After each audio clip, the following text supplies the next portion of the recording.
Bismillahirrahmanirrahim. Assalamualaikum warahmatullahi wabarakatuh. Halo teman-teman semuanya. Selamat datang kembali bersama kami di channel Azril Hidayat. Selamat berjumpa kembali dengan kami. Dalam video kali ini kami akan sampaikan informasi terkait dengan pengangkatan tenaga honorer menjadi ASN di tahun 2023.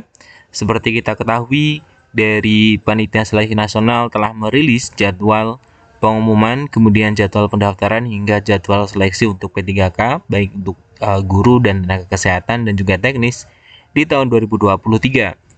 Kita cermati juga yang berkembang bahwa RUU ASN masih dalam proses pembahasan di DPR RI, di mana dalam hal ini banyak dari tenaga honorer kemudian yang mengharapkan draft RUU ASN segera disahkan. Ini salah satunya adalah Bu Nurbaiti. Nah, akan kita bahas terkait dengan hal tersebut. Namun sebelum kita masuk di pembahasan, bagi teman-teman yang baru saja menemukan channel kami, seperti biasa untuk subscribe channel ini dan nyalakan lonceng notifikasinya. Terima kasih teman-teman, kita ke pembahasan. Jadi terkait dengan draft atau RUU ASN ya. RUU ASN, di mana dalam RUU tersebut terjadi beberapa perubahan-perubahan, di mana perubahan tersebut tentunya akan menguntungkan tenaga honorer. Nah, di sini lega lihat draft RUU ASN, Nurbaiti tak sabar DPR segera sahkan. Ini dari Forum Guru Honorer, tenaga honorer ya, Bu Nurbaiti mengharapkan tidak sabar ya kapan DPR untuk segera mengesahkan dari draft RUU ASN tersebut. Nah, kita coba lihat di sini bahwa Dewan Pembina Forum Honorer K2, di sini Bu Nurbaiti mengaku lega bahwa melihat draft RUU ASN yang final tersebut karena memudahkan honorer menjadi P3K. Nah, ini informasi dari Bu Nurbaiti ya, dari draft RUU yang final itu akan mempermudah tenaga honorer menjadi ASN P3K. Terlebih ada hak pensiun seperti PNS, ada juga hak pensiun seperti PNS, ini bagi P3K. Dia menambahkan dengan penyebutan ASN makin menunjukkan PNS maupun P3K tidak ada dikotomi lagi. Agar RUU tersebut disahkan selanjutnya sesuai hasil konsultasi Forum Tenaga Honorer K2 Tenaga Administrasi Indonesia dengan staf presiden, maka perlu ada dorongan kepada DPR agar segera mempercepat pengesahan RUU ASN. Nah, jadi dari Forum Guru Honorer K2 ini telah kemudian bertemu dengan staf presiden, di mana masukan dari staf presiden ya, pejabat kantor staf presiden, untuk melakukan dorongan kepada DPR untuk mengesahkan RUU ASN. RUU ASN ini adalah inisiatif DPR RI, jadi seharusnya DPR yang getol untuk mengesahkannya, ucap Bunda Nur, sapaan akrabnya kepada JPNN. Dia menyarankan agar seluruh honorer terutama K2 maupun P3K untuk bersama-sama mendorong DPR RI agar RUU ASN ini segera disahkan, jangan sampai molor ke 2024 apalagi sudah difinalisasi. Nah, ini dia harapan dari tenaga honorer, di mana untuk RUU ASN itu segera disahkan. RUU ASN, di mana di dalam RUU tersebut banyak hal positif ya yang memang dipikirkan oleh DPR RI untuk tenaga honorer. Nah, kemudian kita lihat masih pembahasan yang sama, ada regulasi yang melindungi honorer dari PHK. Ini adalah dalam RUU ASN tersebut, juga dikomentari oleh Bu Nurbaiti.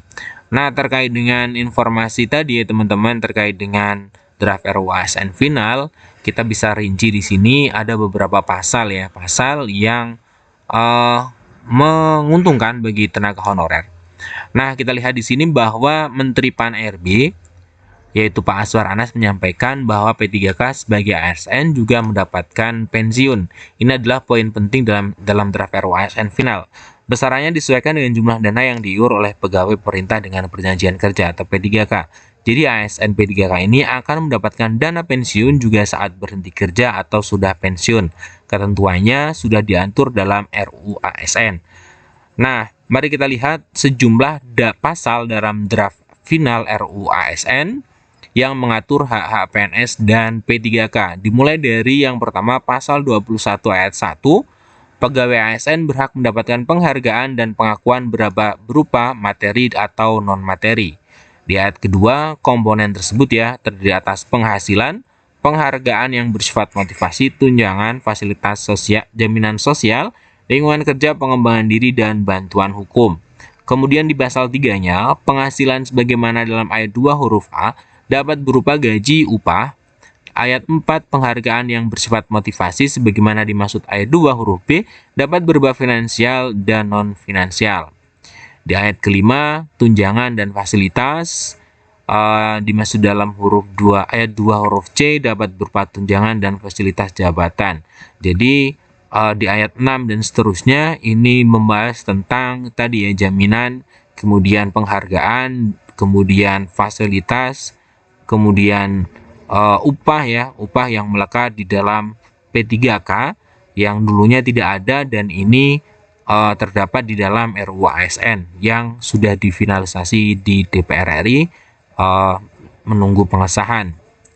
Nah, kemudian kita bisa lihat di sini di ayat-ayat berikutnya juga masih membahas tentang hal tersebut. Nah, di pasal 21B berbunyi mengenai jaminan sosial sebagaimana dimaksud dalam pasal 21 ayat 6 diatur dalam peraturan pemerintah dengan berdasarkan ketentuan peraturan perundang-undangan mengatur mengenai sistem jaminan sosial nasional.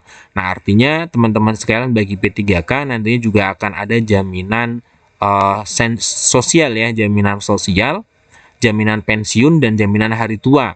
Ini juga akan ada hak yang sama antara ASN, baik itu P3K yang nantinya juga akan mendapatkan pensiun dan jaminan hari tua. Nah, ini untuk poin-poin penting ya terkait dengan draft RUU ASN final, di mana dalam draft tersebut akan ada poin-poin penting terkait dengan P3K yang disebutkan oleh Bu Nurbaiti. Tentunya dengan revisi RUU ASN ini bisa memudahkan honorer menjadi P3K. Nah, kemudian terkait dengan teman-teman yang akan mengikuti P3K Guru di tahun 2023, tentunya perlu mencermati dua hal penting yang harus disadari bagi teman-teman honorer jelang pendaftaran P3K tahun 2023. Nah, ini disampaikan oleh Dinas Pendidikan ya, Dinas Pendidikan, bahwa hal terpenting bagi teman-teman honorer yang ingin mendaftar P3K di tahun 2023 tentunya adalah harus mencermati yang pertama, syarat yang terpenting bagi teman-teman honorer yang ingin mengikuti pendaftaran adalah guru honorer atau yang masuk dalam Dapodik. Ini melalui validasi Dapodik. Nah, soal data pendidikan Dapodik dan tingkat persaingan seleksi P3K yang ketat, ini dua hal penting. Yang pertama adalah validasi Dapodik. Dalam rangka persiapan lowongan P3K 2023 ini tentunya dilakukan oleh semua pemerintah kabupaten, kota, dan provinsi ya. Maka dilakukan sinkronisasi dan validasi Dapodik khusus guru pada saluran tingkat pendidikan di wilayah tersebut.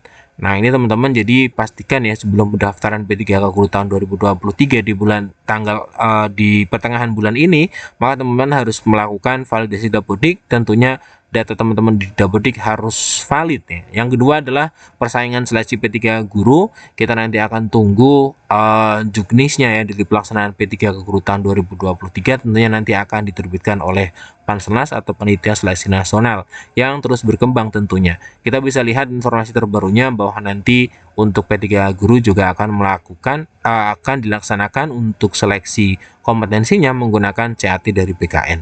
Nah, sekian informasi dari kami, semoga ini bermanfaat bagi teman-teman tenaga honorer. Selamat untuk menunggu ya nanti dari pengesahan RUU ASN tersebut. Semoga nanti memang setelah disahkan akan ada poin-poin yang sangat menguntungkan bagi teman-teman tenaga honorer. Terima kasih telah menyimak. Kami akhiri. Assalamualaikum warahmatullahi wabarakatuh.